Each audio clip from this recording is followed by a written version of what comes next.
The computer that started it all for me here on The Everyday Dad, the Apple MacBook Pro 13. And this just came out, like UPS just dropped it off at my door. So it's time to find out, what does the brand new 2020 MacBook Pro 13 come with?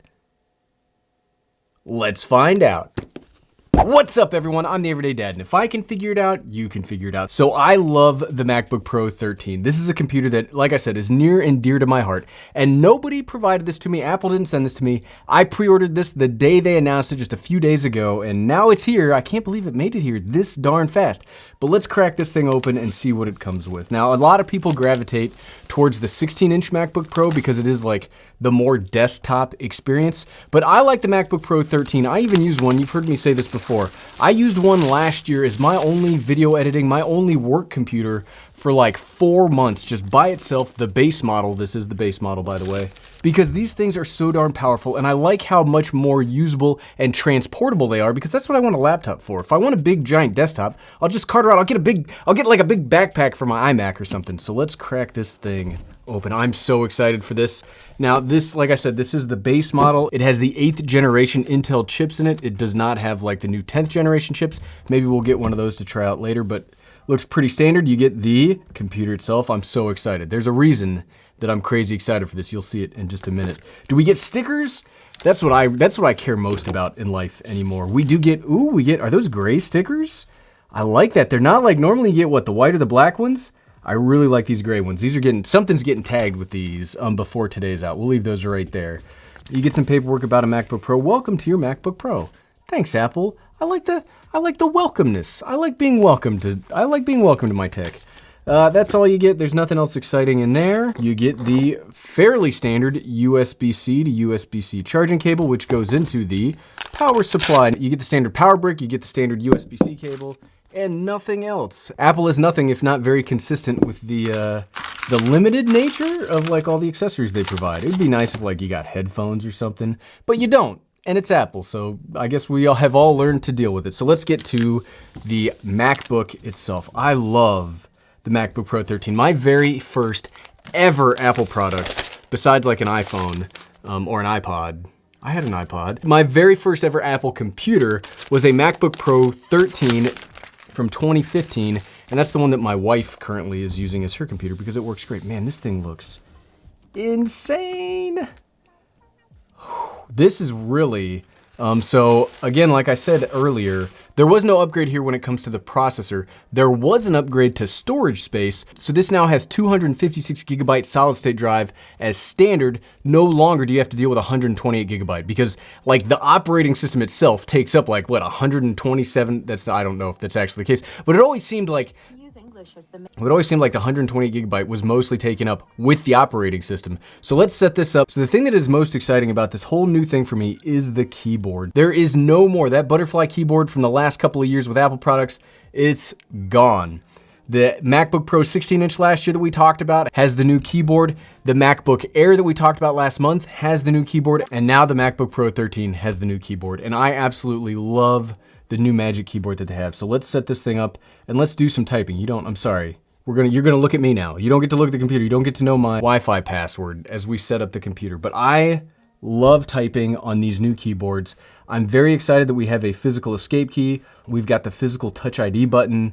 It's just, I love MacBook Pro 13s, and something that we will do, we will try out like using this as the only video editing computer you can use, because I am a person that always buys like the base model stuff. Like my iMac is a base model, my MacBooks are a base model. Okay, the iPad is a 512 gigabyte. I apologize, the one time I didn't get a base model. One of the things that I really like about using Apple products is how easy it is to transfer between them. I really like the migration assistance that Apple has because it's so easy to get these set up. Man, that typing feels so good.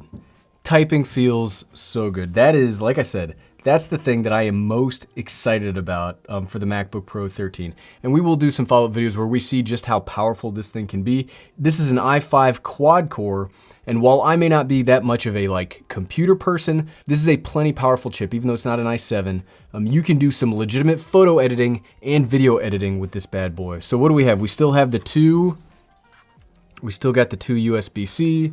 We still have the headphone jack. It's already getting kind of warm, just setting it up. So we'll monitor that as we go through it. But this thing feels great. It sounds great. The speakers on this are better than the speakers on the MacBook Air. I cannot wait to start using this. The one thing that I like about the MacBook Air than these newer MacBook Pros is I don't really like this touch bar. I don't really ever use it for anything.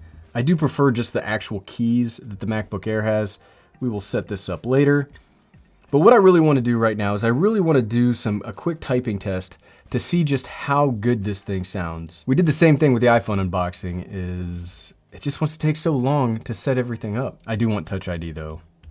Is that cheating? Can you now hack into me by knowing my fingerprint? That's a joke. That was a joke. That's one of the things that I like about the iPhone SE over like my iPhone 11 is I do prefer Touch ID than Face ID. Like using Face ID is fine when you're like, oh, I'm trying to get my phone to work, hey.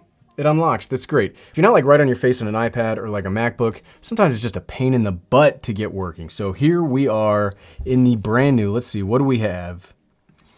About this Mac, 1.4 gigahertz quad-core Intel i5, 13-inch 2020, Catalina, we'll see how we enjoy that.